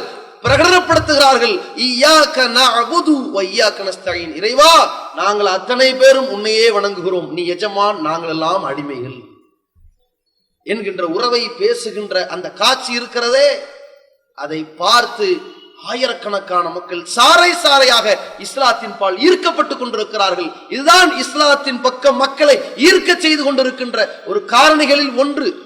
இன்னொரு பக்கம் பெண் இனத்திற்கு எதிரான போராட்டங்கள், ஆணும் பெண்ணும் சமம் என்று சொல்லி முட்டாள்தனமான வாதங்களை பேசி அந்த பெண்களை கலாச்சார சீர்கேட்டுக்கு ஒரு சமுதாயம் அழைத்து செல்கிறது. இன்னொரு பக்கம் பெண் இனத்திற்கு எதிரான கொடுமைகளை கட்டவிழ்த்து விட்டு இருக்கிறது. இதிலே இரண்டு கொள்கையும் அவர்களாக உண்டாக்கி கொண்ட கொள்கைகள். அடுப்பூதும் பெண்ணுக்கு படிப்பதற்கு என்று சொன்னவனும் அவனே உண்டாக்கி கொண்ட கொள்கை. பெண்ணுக்கு திருமண உரிமை கிடையாது, விவாகரத்து உரிமை கிடையாது, வாரிசுரிமை கிடையாது, பெண்ணுக்கு கல்வி உரிமை கிடையாது, பெண்ணுக்கு வழிபாட்டு உரிமை கிடையாது, அவள் கோயிலுக்குள் நுழையக்கூடாது என்றெல்லாம் அந்த பெண்ணுக்கென்று பலதரப்பட்ட உரிமைகளை பறித்து அவளை கொடுமையிலே ஆழ்த்தியவர்கள் ஒரு பக்கம் இருக்கிறார்கள். இது அவர்கள் உண்டாக்கிய மார்க்கம். பெண்ணா அவர்கள் ஆணுக்கு சமம், ஆண்களை போன்று நடிக்கலாம், ஆண்களை போன்று பேசலாம், ஆண்களை போன்று பயணிக்கலாம், ஆண்களை போன்று எல்லா காரியங்களும் ஈடுபடலாம் என்று சொல்லி அந்த பெண்களை போக பொருளாக்கி இன்றைக்கு சினிமா பாடல்கள், ஆடல்கள், கூத்து, கும்மாளம் என்று இவர்களை வியாபாரிகளாக ஆக்கி வைத்து விட்டார்கள். இவர்கள் உண்டாக்கிய மார்க்கம். ஆனால் இதற்கு மத்தியிலே இறைவனால் இறக்கப்பட்ட மார்க்கம் அழகான முறையிலே சொல்கிறது, ஆணுக்கு பெண் சமம் என்று சொல்லல. சில இடங்களில் பெண்ணை விட ஆண் உயர்ந்தவன், சில இடங்களில் ஆணை விட பெண் உயர்ந்தவன். அது எப்படி சமம்ங்கிறீங்க? பெண்ணுக்கும் ஆணுக்கும் இடையிலே படைப்பில் உள்ள வேறுபாடு எதற்காக? ஒரு ஜோடியை அமைப்பதற்காக, இனப்பெருக்கத்தின் மூலம் இந்த உலக வாழ்க்கையை அமைப்பதற்காக. ஆணுக்கு பெண் தேவை, பெண்ணுக்கு ஆண் தேவை என்கிற ஒரு இணைப்பை ஏற்படுத்துவதற்காக. அப்படி இருக்கும்போது எப்படி சமம்பீங்க? ரெண்டும் எப்படி சமம் ஆகும் சொல்லுங்க? அவர்களுடைய உடல் அமைப்பால் சமம் அல்ல, அவர்களுடைய அறிவால் சம்பந்தம் அல்ல, சமமாக்க இயலாது. அவருடைய செயல் திட்டங்களால் சமமாக்க இயலாது. ஆணுக்கு சமூகத்திலே எத்தனையோ பிரச்சனைகளை எதிர்கொள்வான், அனைத்தையும் தாக்கு பிடிச்சுக்கிட்டு பயணிச்சுக்கிட்டே இருப்பான், சிரிச்சுக்கிட்டு போய்கிட்டே இருப்பான். ஒரு பெண் கரண்டியை வச்சா குத்தம், எடுத்தா குத்தம், பிரச்சனை இருக்குமா இருக்காது. கேள்வி கேட்டா குத்தம், கேட்காம போனா குத்தம், இருக்குமா இருக்காது. ஒரு ஆண் இருக்கிறார், அவரிடத்துல ஒருத்தர் நண்பர் அப்படி போறாரு, கண்டுக்காம போறாரு, எப்பவுமே நம்மளை பார்த்து பேசிட்டு இருப்பாரு, இன்னைக்கு கண்டுக்காம போறாரு, இவன் கோச்சுக்கிட்டானா போட அப்படின்னு போயிரு. இன்னொருத்தர் இருக்காரு, என்ன நல்லா இருக்கீங்களா, உங்களை எல்லாம் பார்த்து ரொம்ப நாள் ஆச்சு, உடம்பு பரவாயில்லையா, இவனை ரொம்ப விசாரிக்கிறான், கிண்டல் பண்றானோ அப்படின்னு யோசிக்க மாட்டான், நல்லா இருக்குன்னு போயிரு. இதே ஒரு பொம்பளைய என்ன சமைக்கிறீங்க போல தெரியுது அப்படின்னு கேட்டு போனா போதும், நான் வீட்டுல சமைக்காதவளா, நான் ராணி மாதிரி உட்கார்ந்துகிட்டு இருக்கிறேன்னா, அப்ப என்ன பார்த்து அப்படி ஏன் கேட்டா, என்னமோ வீட்டுல வேற யார் சமைக்க நம்ம இப்படின்னு பேச ஆரம்பிச்சுவா. என்ன ஆள் சுறுசுறுப்பா இருக்கீங்க போல இருக்கு, அப்ப நான் என்ன நோயாளியா? இந்த கேள்வி வரும் பெண்ணுக்கு. ஏமா ரொம்ப சோர்ந்து இருக்கிறீங்க, ஏன் என்ன பார்த்தா நோயாளி மாதிரி நோஞ்சா மாதிரி தெரியுதா, எனக்கு என்ன சோர்வு, அதெல்லாம் சோர்வு இல்லையே அப்படின்னு அழுதுருவாங்க. சரி, இதை கேட்டதுக்கு ஏமா அழுகுறீங்க, என்ன அழ வைக்கிறதே உங்களுடைய பொழப்புன்னு ஆரம்பிப்பா பெண். அது என்ன சமங்கிறீங்க? பள்ளிக்கூடத்துல பாருங்க, வாத்தியார் எரும மாடு அப்படின்னு சொல்லி மாணவனை திட்டுவாரு, அமைதியா நிற்பான், சொல்லுங்க சார், வெளியே போடா, சரிங்க சார், போடா நாளைக்கு வாடா, சரிங்க சார், ஃபீஸ் கட்டல ரோட்ல நின்றா, பிரச்சனை. மாணவியை பார்த்து நீ எல்லாம் எதுக்கு வர, முடிஞ்சு போச்சு, ஓன்னு அழுது கூட கூட்டிடும். இதுதான் ஆம்பளை பொம்பளை. இவ்வளவு பிரச்சனை இருக்குது. ஒரு கொலை நடந்து விட்டது, ஆம்பளைட்ட கூப்பிட்டு விசாரிக்கிறாங்க, யாரா அந்த கொலையை பார்த்தா, நான் தான் பார்த்தேன், சரி வாய்தா அடுத்த மாசம். யாரா அந்த கொலை பார்த்தா, நான் தான் பார்த்தேன், சரி உனக்கு வாய்தா அடுத்த மாசம். 100 வாய்தா போட்டாலும் ஒரே மாதிரி பேசுவான். இதே ஒரு பொம்பளைய பார்த்து நீ தான் அந்த கொலையை பார்த்தியா, நீ பாருங்க இப்படி எல்லாம் கேட்டீங்க என்னால சொல்ல முடியாது, பார்த்துக்குங்க. சரி நீ தான் அந்த கொலையை பார்த்தியாமா, ஆமா. இறந்து போனவர் என்ன சட்டை போட்டிருந்தாரு, அது அந்த ரத்தத்தை பார்த்ததுல எனக்கு தெரியலீங்க, கையும் ஓடல கால் ஓடல, செல்லாதுன்றான். இதுதான் பொம்பளை. எது எப்படி சமங்கிறீங்க? நிர்வாகம் பண்றது, 4 பையன் இருப்பான், மனைவி அம்மானால சமாளிக்க முடியுதா? மூத்தம் வருவான், டே ஸ்கூல்ல என்ன ஹோம் இருக்கு, படிக்கலாம் படிக்கலாம் அப்படிமா, எருமா உன்னையெல்லாம் பெத்த நேடா, ஏன்டா என் சொல்படி கேட்க மாட்டேன். அடுத்து 2வது மகன் ஓடி வருவான், அம்மா பேனா தொலைஞ்சு போச்சு. அதான் 120 வாட்டி வாங்கினாலும் இப்படித்தான், உங்களை எல்லாம் எங்க போனாங்க புருஷன், அவன் வரட்டும். அடுத்து ஒருத்தன் ஓடி வருவான், அவன் வேற ஒண்ணுக்கு பேருதான், இவன் வேற அழுகுறான், இவனுக்கு காய்ச்சல், இவனுக்கு முடியல, நான் வீட்டுல எப்படித்தான் முடியும், 4 பிள்ளையை பத்திட்டு சமாளிக்க முடியாம திணறுவான். தகப்பனர் வருவார், போய் பரா போடா, உனக்கு என்னடா பென்ஷன் நாளைக்கு வாங்கிக்கலாம் போடா, உனக்கு என்னடா, இது முடிஞ்சு போயிடும் பொசுக்குன்னு. அப்புறம் என்ன அப்படின்னு மனைவி பிரச்சனையும் சமாளிப்பான். இது ஆம்பளை. எப்படி நீங்க சமங்கிறீங்க? இதெல்லாம் ஆண்கள் இப்படி இருந்தாலும் கூட சில ஆண்கள் மிச்சர் சாப்பிட்டே இருப்பான, அவனை கணக்கில் சொல்லல, அது விதிவிலக்கு. உலகத்துல என்ன பூகம்பம் வந்தாலும் சரி, உங்க மகன் எவ்வளவு படிக்கிறாங்க, மகனா இங்க வா, மூத்தவன் எவ்வளவு படிக்கிறான், யார் இவர் பக்கத்து வீட்டுக்காரரா, இப்படி இருப்பான். அவங்க லாக்கி இல்ல, அவனை விட்டுருங்க. பொதுவா சொல்ல, பெண்ணை எடுத்துக்கொள்ளுங்கள். பெண் யார்? அந்த திருமணத்திற்கு பிறகு அந்த குழந்தையை சுமக்கிறாளே, 7 மாசம் 8 மாசம் அப்படியே அந்த சுமையோடு போகிறாளே, சுமை தாங்கி. எந்த ஆம்பளைய சுமந்து இருக்கிறானா? சாப்பிட்றதும் கம்மி, மருத்துவம் வேற, பலதரப்பட்ட ஆலோசனைகள் வேற, பலதரப்பட்ட மன உளைச்சல்கள் வேற, வீட்டுல பலதரப்பட்ட வேலைகள் வேற, இவ்வளவுக்கு மத்தியில இந்த குழந்தையை பத்திய கற்பனை வேற. இதை சுமக்கிறா, பெற்று எடுக்கிறா. பிரசவத்திற்கு நிகராக வேதனை ஒண்ணு இருக்குதா? நபிகள் பெருமகனார் ஸல்லல்லாஹு அலைஹி வஸல்லம் அவர்கள் யுத்த காலத்துல ரத்த வெள்ளத்துல நிக்கிறானே, உயிர் தியாகி, அவருக்கு ஷஹீத் என்று ஒரு பட்டத்தை சூட்டினார்கள். அதே ஷஹீத் என்கிற உயிர் தியாகிங்கிற பட்டம் யாருக்கு தெரியுமா? பிரசவ நேரத்தில் இறந்து போன பெண்ணுக்கு சொன்னார்கள் ரசூலுல்லாஹ். அந்த அளவிற்கு வருபவர் ஆண் வர முடியுமாங்கிற. எவ்வளவு சம்பாரிச்சு சொத்து சேர்த்து கொடுத்தாலும் கூட தாயினுடைய அந்த வேதனைக்கு சமம் வருமா? 2 ஆண்டுகள் பால் ஊட்டினாலே இவருக்கு 4 லாக்டோஜன் தான் வாங்கி கொடுக்க முடியும். பால் ஊட்டுவாரா இவரு? என்ன சமங்கிறீங்க? இஸ்லாம் அப்படி ஆக்கல. ஆணை அவன் தகுதிக்கு உயர்ந்தவன், பெண் அவள் தகுதிக்கு பல விஷயத்தில் உயர்ந்தவன், அப்படித்தான். ஆனால் வணக்க வழிபாடு என்று வருகிற பொழுது 2 பேரையும் சமமாக பார்க்கும். ஆணும் தொழுகலாம், பெண்ணும் தொழுகலாம். ஆணும் வணங்க வேண்டும், பெண்ணும் வணங்கணும். ஆணும் நோன்பு வைக்கணும், பெண்ணும் நோன்பு வைக்கணும். ஆணும் சக்காத்து கொடுக்கணும், பெண்ணும் சக்காத்து கொடுக்கணும். ஆணும் தர்மம் செய்யணும், பெண்ணும் தர்மம் செய்யணும். எல்லாம் சமம். குல்லில் மூமினீன வல் மூமினாத்தி அன்னி லா உலியு அமல் ஆமிலு மின்கும் மின் தக்கரிம உன்சா. உங்களில் ஆண் பெண் இருவருக்கும் அவர்களுடைய அமல்களை, அவருடைய உழைப்புகளை நான் வீணடிக்க மாட்டேன் என்று சொல்லுங்கள். அல்லாஹ் சொல்றான். சமம்தான். ஆண் தொழுதா கொஞ்சம் கூடுதல், பெண் தொழுதா கூடுதல் இல்லைங்கிறது கிடையாது, சமம்தான். இப்படி இறை மார்க்கம் அமைத்திருக்கிறதே. இது போன்று இஸ்லாத்தை பொறுத்த வரைக்கும் ஆணுக்கும் பெண்ணுக்கும் வழிபாட்டு உரிமை வழங்குகிறது. ஆணுக்கு எப்படி பெண்ணை தேர்ந்தெடுக்கிற உரிமை இருக்கிறதோ அதுபோன்று மணமகனை தேர்ந்தெடுக்கிற உரிமையை பெண்ணுக்கு வழங்குகிறது. ஆணுக்கு எப்படி விவாகரத்து செய்கிற உரிமை வழங்குகிறதோ அதுபோன்று பெண்ணுக்கும் விவாகரத்து செய்கிற உரிமை வழங்கி இருக்கிறது. ஆணுக்கு எப்படி கல்வி கற்றுக்கொள்கிற உரிமை வழங்கி இருக்கிறதோ பெண்ணுக்கும் அது வழங்கி இருக்கிறது. ஆணுக்கு எப்படி பள்ளிவாசலுக்கு சென்று தொழுவதற்கு உரிமை வழங்கி இருக்கிறதோ பெண்ணுக்கும் பள்ளிவாசலுக்கு சென்று தொழுவதற்கு அனுமதி வழங்கி இருக்கிறது. என்றால் இது இறைவனால் இறக்கியருளப்பட்ட மார்க்கம். இதை நோக்கி ஈர்ப்பு வருகிறது. இன்னொரு பக்கத்தில் பெண்கள் கோயிலுக்கு வரக்கூடாது என்று விரட்டியடிக்கப்பட்டு அதையே அரசியலாக்குகிறார்கள். எப்படி?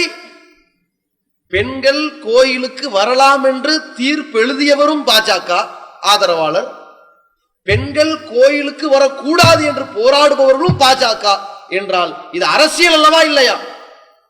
யோசிச்சு பாருங்க. இது அரசியல் தானே. அரசியல் வேற என்ன? ஒரு மாநிலத்தில் தன்னுடைய ஆட்சி ஆதிக்கத்தை கொண்டு போய் செலுத்த முடியல, என்னடா பண்றது? இருக்கவே இருக்குது கோயில். வட இந்தியாவில் மஸ்ஜித், பாபர் மஸ்ஜித் இருந்துச்சு, ஓட்ட பொறுக்கணும். இங்க ஒரு கோயில் இருக்குது, இறங்க வேண்டியதான் என்று சொல்லி அரசியல் வேட்கைக்காக இறங்கினார்களே தவிர பெண் உரிமை அங்கே பாதுகாக்கப்பட்டதா, பேணப்பட்டதா? அடித்து விரட்டப்படுகிறார்களே. இது போன்ற ஒவ்வொரு காட்சியையும் பார்க்கிற பொழுது இஸ்லாம் அங்கே ஆட்சி செய்கிறது, அவருடைய உள்ளத்தை ஆட்சி செய்கிறது. இஸ்லாம் பெண்ணுக்கு உரிமை வழங்குகிறது என்று இந்த ஈர்ப்பு இஸ்லாத்தை நோக்கி இவர்களை சாறை சாறையாக வர தூண்டி இருக்கிறது. தூய்மை, ஒழுக்கம், நேர்மை, இந்த மார்க்கம் சொல்லி தந்திருக்கின்ற பொருளாதார திட்டம், இந்த மார்க்கம் சொல்லி இருக்கின்ற சமூக தீமைகளுக்கு எதிரான போர் பிரகடனங்கள், இதையெல்லாம் பார்த்து இஸ்லாத்தை நோக்கி சாறை சாறையாக வருகிறார்கள். லண்டனிலே பிறந்தவர், 1800களிலே மேர்மடியூக் பிக்தால் என்பவர். அவர் என்ன செய்கிறார்? 1910-13களிலே துருக்கி வருகிறார். அங்கே இருந்து கொண்டு ஒரு மாடியில் வீட்டிலே தங்கி கொண்டிருக்கிறார். அங்கிருந்து பார்க்கிறார், ஒரு முஸ்லிம் இளைஞனுக்கும் ஒரு யூத முதியவருக்கும் இடையில் பயங்கரமான தகராறு. அந்த யூத முதியவர் இந்த முஸ்லிம் இளைஞரை காரசாரமாக திட்டுகிறார். இந்த இளைஞர் அமைதியாக இருக்கிறார், அனைத்தையும் கேட்டுக்கொண்டு இருக்கிறார். பிறகு அந்த முஸ்லிம் இளைஞரை இந்த மேர்மர் டியூக் பிக்தால் அழைத்து கேட்கிறார், ஏன்பா நீ இளைஞன், உன்னை வண்டி வண்டியா திட்டினானே அவன் முதியவன், அந்த முதியவனை எதிர்த்து நீ எதையும் பேசக்கூடாதா, ஏன் அமைதியா இருந்த? இவன் யூதன், இந்த துருக்கி நாடு முழுக்க மெஜாரிட்டி முஸ்லிம், சிறுபான்மையா மைனாரிட்டியா இருக்கிற ஒரு யூதன் உன்னை திட்டுறான், நீ பெரும்பான்மையா இருக்கிறவன் ஏன் மறுத்து பேசாம இருந்த என்று கேட்ட பொழுது அவன் சொன்னான், நபிகள் பெருமகனார் என்னை இப்படி இருக்க சொன்னார்கள். நபிகள் பெருமகனார் எப்படிப்பா உன்னை இருக்க சொன்னாரு அப்படிங்கும் போது சொன்னான், நான் இந்த யூத முதியோரிடத்திலே கடன் வாங்கி இருந்தேன், கடனை அடைக்காமல் இருந்தேன், கடனை கொடுத்தவருக்கு திட்டுவதற்கு உரிமை இருக்கிறது என்று நபிகளார் சொன்னார்கள், எனவே அவன் திட்டுவதை நான் வாங்கி கொண்டு நின்றேன் என்றான். இவனுடைய இளம் ரத்தத்தை அப்படியே கட்டுக்குள் கொண்டு வந்திருக்கிறது இந்த போதனை. இவன் பெரும்பான்மை சிறுபான்மை என்கின்ற அந்த மத கலவரத்தை கூட கட்டுக்குள் கொண்டு வருகிறது இந்த போதனை என்றால், இவனை இவ்வளவு பண்படுத்தி இருக்கிறது. அந்த திருமறை குர்ஆனையும் அந்த தூதர் மொழியையும் நாம் ஏன் படிக்க கூடாது என்று படிக்க புறப்பட்டார், புரட்டினார், அதன் மூலமாக பல்வேறு தகவல்களை திரட்டினார். அதன் விளைவாக மேர்மர் டியூக் பிக்தால் என்பவர் முகமது பிக்தாலாக இஸ்லாத்தில் தன்னை இணைத்துக் கொண்டார். இஸ்லாத்தில் தன்னை இணைத்துக் கொண்டது மட்டுமல்லாமல் அவர் திருமறை குர்ஆனை ஆங்கிலத்தில் மொழிபெயர்ப்பதற்காக அரபியையும் கற்று ஆங்கிலத்தில் மொழிபெயர்க்கவும் செய்தார், பெரும் புரட்சி செய்தார்.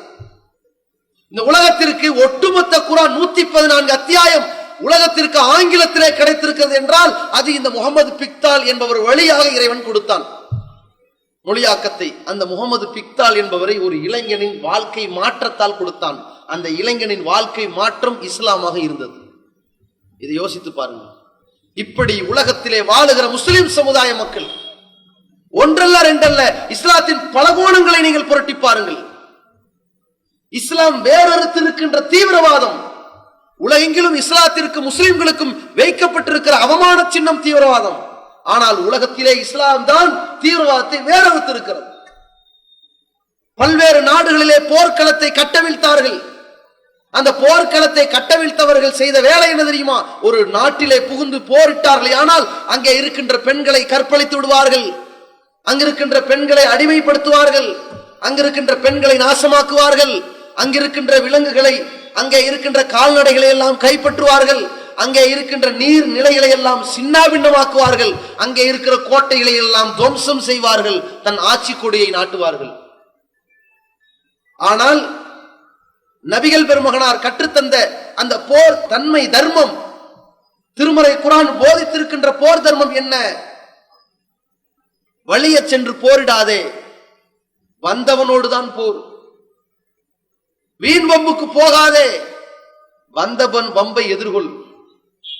அதுவும் உன்னிடத்தில் ஆட்சி இருக்க வேண்டும், உன்னிடத்தில் ஆள்பலம் இருக்க வேண்டும்.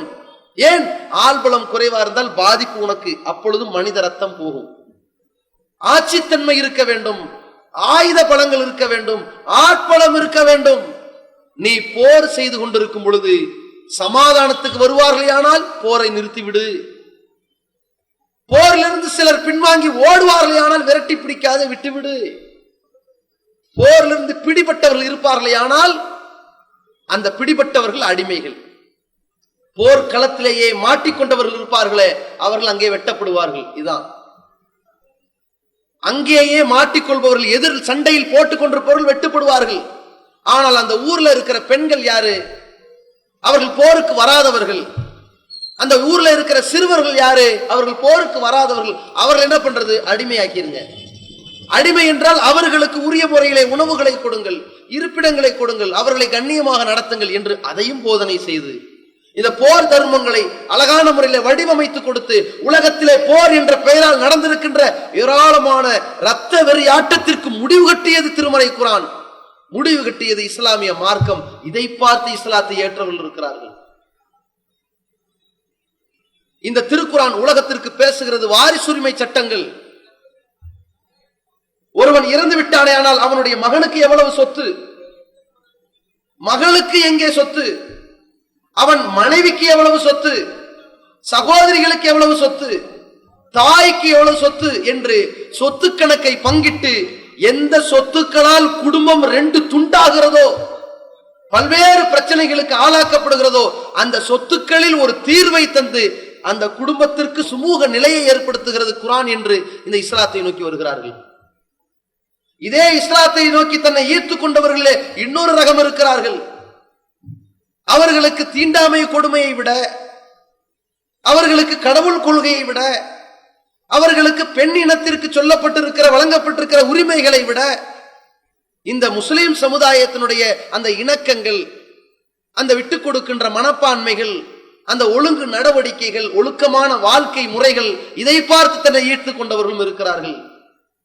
இப்படி உலகெங்கிலும் ஒவ்வொரு காலகட்டத்திலும் இஸ்லாத்தை நோக்கி சாரை சாரையாக வருபவர்கள் அவரவர் தன் குடும்பத்தில் ஒரு பாதிப்புக்கு ஆளாகிற பொழுது, ஏதோ சமூக கொடுமைகளுக்கு ஆளாக்கப்படுகிற பொழுது, தன்னுடைய வீட்டில் பொருளாதாரம் சூறையாடப்படுகிற பொழுது, தன்னுடைய வீட்டில் ஒருவன் அநியாயமாக படுகொலை செய்யப்படுகிற பொழுது, அல்லது ஒரு பெண்ணின் மானம் பறிபோகிற பொழுது, அதற்காக நீதி வேண்டி நீதிமன்றத்திலே போய் முறையிடுகிறான். பல நெடுங்காலம் நீதிமன்றம் இழுத்தடிக்கிறது. கடைசியிலே இவனுக்கு நீதி கிடைக்காமல் கேலி கூத்தாக்கப்படுகிறது. இது போன்ற நீதி கிடைக்காத குற்றவியல் விஷயங்களில் இஸ்லாத்தை திரும்பி பார்க்கின்றான். வலக்கும் ஃபில் கிசாசி ஹயாத்துன் யா உலில் அல்பாப், அறிவுடைய மக்களே, பழிக்கு பழி, கொலைக்கு பழிக்கு பழி வாங்கும் சட்டத்திலே உங்களுக்கு வாழ்க்கை இருக்கிறது என்று இறைவன் சொல்லுகிறான். அல் ஹுர்ரு பில் ஹுர்ரி, சுதந்திரமானவன் தான் கொலை செய்திருக்கிறானா, அவனையே நீங்கள் தண்டியுங்கள். வல் அபது பில் அபதி, அடிமை கொலை செய்திருக்கிறானா, அந்த அடிமையே நீங்கள் தண்டியுங்கள். அல் உன்சா பில் உன்சா, பெண் தான் கொலை செய்திருக்கிறாளா, அந்த பெண்ணையே தண்டியுங்கள் என்று சொல்லி இருக்கிற நீதமான சட்டத்தை உலகத்திலே பார்க்கின்றான். கொலைக்கு கொலை, வெட்டுக்கு வெட்டு, பல்லுக்கு பல், கண்ணுக்கு கண், மூக்குக்கு மூக்கு, காயத்திற்கு காயம் என்று சமநிலை சட்டங்களை பார்த்து குற்றவியல் சட்டம், திருக்குர்ஆன் போதிக்கிற சட்டம் தான் உலகத்திற்கு தேவை என்று சொன்னானே, இதுதான் இயற்கை மார்க்கம். மனிதர்கள் உண்டாக்கிய எந்த சட்டமும் ஒரு முடிவு கொண்டு வரவில்லை. ஏடிஎம் மிஷின் பணத்தை எடுக்க போறவனை திடீர்னு உள்ள புகுந்து வழிப்பறி செய்து அவனை கொலை செய்து பணத்தை பிடுங்குகிறார்கள். அற்பம் 1000-2000 ரூபாய்க்காக ஒரு உயிர் போகிறது. பெட்ரோல் பங்க்ல 2000 ரூபாய்க்கு மேல வச்சிருக்க மாட்டான் சில்லற காசு. அவன் இருக்கிற சில்லற பையை பிடுங்குவதற்கு 15-16 பெட்டுக்களோடு அவனை சரமாரியாக தாக்குகிற குடிகாரர்கள், போதையிலே அடிமையானவர்களை பார்க்கிறோம். என்ன தீர்வு? குற்றவியல் சட்டத்தை கொண்டு வந்து காட்டுங்கள் பார்ப்போம். அத்தனை பிரச்சனைக்கு முடிவு கட்டப்பட்டுவிடும். இதே கோவையிலே சில ஆண்டுகளுக்கு முன்னால் ஒரு சிறுவனை கடத்தி சென்று பேரம் பேசியதனுடைய விளைவாக அந்த சிறுவனையே படுகொலை செய்த கொலைகாரர்களை காவல்துறை அதிகாரிகள் போலி என்கவுண்டரில் போட்டு தள்ளினார்கள். அது சரிதான். அதன் விளைவு என்ன? ஓரளவு குற்றவாளிகள் நடுங்கினார்களே. உலகெங்கிலும் அதை அபிஷியலாக்கி, அதை பொது சட்டமாக்கி நடைமுறைப்படுத்தினால் ஒட்டுமொத்த உலகத்திற்கும் திருக்குர்ஆன் சொன்ன போதனைகள், நபிகளார் சொன்ன போதனைகளை 100% வேணாங்க, 10% செய்து பாருங்கள். உலகெங்கிலும் உயர்ந்து போய் நிற்கும். மிகப்பெரிய அளவிலே உலகெங்கிலும் இது மனித குலத்திற்கு ஏற்ற மார்க்கம், இஸ்லாம் தான் என்கிற ஒரு ஈர்ப்பை உண்டாக்கும். இதை கவனத்தில் கொண்டு சாரை சாரையாக மக்கள் திருக்குர்ஆனை புரட்டி சிந்தித்து தன்னுடைய வாழ்க்கை நெறியை இஸ்லாமாக அமைத்துக் கொண்டிருக்கிற ஒரு பக்கம், நம்முடைய முஸ்லிம் சமுதாயத்தில் கவலைக்குரிய விஷயம் என்ன தெரியுமா? இந்த திருக்குர்ஆனில் என்ன சொல்லப்பட்டிருக்கிறது என்றே புரட்டவில்லை, படிக்கவில்லை. தொழுகையை பற்றி தெரியாது, நோன்பை பற்றி தெரியாது, சக்காத்தை பற்றி தெரியாது, குடும்பவியலை பற்றி தெரியாது, தலாக் என்றால் என்னவென்று தெரியாது, குலா என்றால் என்னவென்று தெரியாது, வாரிசுரிமை சட்டங்களை பற்றி தெரியாது, மார்க்க அறிவு அறவே கிடையாது. இதன் நிலை என்ன தெரியுமா? நபிகள் நாயகம் சொன்னார்கள், இன்னல்லாஹ லயர்ஃபவு பிஹாதல் கிதாபி அக்வாமன், அல்லாஹ் எத்தனையோ சமுதாயத்தை இந்த வேதத்தால் உயர்த்தி இருக்கிறான். இந்த வேதத்தின்படி நடந்தால் உயர்த்துவான். இந்த வேதத்தின்படி நடக்காவிட்டால் இழிவுபடுத்துவான் என்றார்கள். அந்த இழிவு நிலைக்கு, இழிநிலைக்கு இந்த சமுதாயம் போய் கொண்டிருக்கிறது. முஸ்லிம் பெயர் தாங்கியா இருக்கின்றான், சினிமா நடிகர்களுக்கு பின்னால் போய் அடிமைப்பட்டு கிடக்கிறான், அவனுக்கு பின்னால் செல்கிறான். அவனுடைய ஆடை, அவனுடைய பேச்சு, அவனுடைய தலையிலிருந்து அவனுடைய கால் வரைக்கும் அனைத்தும் நடிகனை முன்மாதிரியாக பிரதிபலிக்கிறான். தன்னுடைய பெற்றோர்களுக்கு செய்ய வேண்டிய கடமைகளை மறக்கிறான், தன்னுடைய பிள்ளைகளுக்கு செய்ய வேண்டிய கடமைகளை மறக்கிறான். தன்னுடைய பொருளாதாரம் எப்படி சேகரிக்க வேண்டும், எப்படி செலவழிக்க வேண்டும் என்கிற வரையறை தெரியாமல் மது கோப்பைகளிலே மூழ்கி திளைத்துக் கொண்டிருக்கிறான். காரணம் என்ன? இந்த திருமறையை மறந்தவர்கள் தருதலைகளாகத்தான் போவார்கள். யார் திருக்குரானை புரட்டுகிறார்களோ அவர்கள் தரம் உயர்ந்து நிற்பார்கள். இறைவன் அவர்களை கண்ணியப்படுத்துவான். இந்த திருக்குரானை புரட்டிய சமுதாயம் உயர்ந்து நிற்கும். பகைமை உணர்வால் வளர்ந்த அந்த நபித்தோழர்கள் இஸ்லாத்தை ஏற்றிருக்கிறார்கள். திருக்குரான் அவர்களை சகோதரர்களாக மாற்றியது. பல்வேறு பாவமான காரியங்களை பாவம் என்று கூட அறியாத காலகட்டத்திலே செய்து நரகத்தின் விளிம்புக்கு சென்றவர்களை திருக்குரான் சொர்க்கத்தின் பக்கம் அழைத்தது, ஈர்த்தது, அந்த சகாபாக்களை மாற்றியது. அதே போல் இந்த சமுதாயம் திருமறையை புரட்டினார்களே ஆனால் இவர்களும் சுவனத்தை நோக்கிய பயணத்தை தன் வாழ்க்கையை மாற்றிக்கொள்ள முடியும் என்ற அடிப்படையில் தான் தமிழ்நாடு தௌஹீத் ஜமாத் பல நெடுங்காலம் இந்த இஸ்லாத்தை அதன் தூய வடிவில் பிரச்சாரம் செய்து கொண்டிருக்கிறது. மறுமை வெற்றிதான் இலக்காக கொண்டு பிரச்சாரம் செய்து கொண்டிருக்கிறது. வாருங்கள், புரட்டி பாருங்கள். திருமறை குர்ஆன் படைத்த இறைவன் உங்களுக்கு என்ன சொல்கிறான், நமக்கு என்ன சொல்லி இருக்கிறான் என்று பாருங்கள். ரசூல்லா இந்த உலகத்தை விட்டு பிரிகிற பொழுது மக்களுக்கு ஒன்றை சொன்னார்கள். தரக்து ஃபீக்கும் மா, உங்களிடத்தில் நான் ஒன்றை விட்டு செல்கிறேன். லன் ததில்லு, நீங்கள் அதை பற்றி பிடிக்கும் காலம் எல்லாம் வழிகட மாட்டீர்கள். கிதாபுல்லா, அதுதான் அல்லாஹ்வுடைய வேதம் என்று சொன்னார்களே. அல் குர்ஆனு ஹபுலுல்லா, அல்லாஹ்வுடைய வேதம் தான் கயிறு என்றார்கள். அல்லாஹ்வுடைய கயிறு என்றார்கள். நீங்கள் அதை பற்றி பிடியுங்கள், வழி தவற மாட்டீர்கள் என்றார்களே. அப்படிப்பட்ட வேதத்தை பற்றி பிடிக்கின்ற நன்மக்களாக, அதன் வழியிலே நம்முடைய வாழ்க்கையை அமைத்த மக்களாக, இந்த உலகத்தில் கண்ணியமாக, ஒழுக்கமிக்கவர்களாக, நேர்மையானவர்களாக நம்மை பார்த்து பலரும் இந்த இஸ்லாத்தை நோக்கி எப்படி மார்மடியூக் பிக்தால் முகமது பிக்தாலாக மாறினாரோ அதுபோன்று பலதரப்பட்ட மக்கள் இந்த இஸ்லாத்தை நோக்கி ஈர்க்கப்பட்டவர்களாக மாறுவதற்கு ஒரு முன்னோடியாக நம்முடைய வாழ்க்கையை அமைப்போமாக. எல்லாம் வல்ல அல்லாஹ் ரப்புல் ஆலமீன் நம் அனைவரையும் கண்ணியமானவர்களாக வாழ்ந்து மன்னிக்க செய்வானாக. அஸ்ஸலாமு அலைக்கும் வரஹ்மத்துல்லாஹி.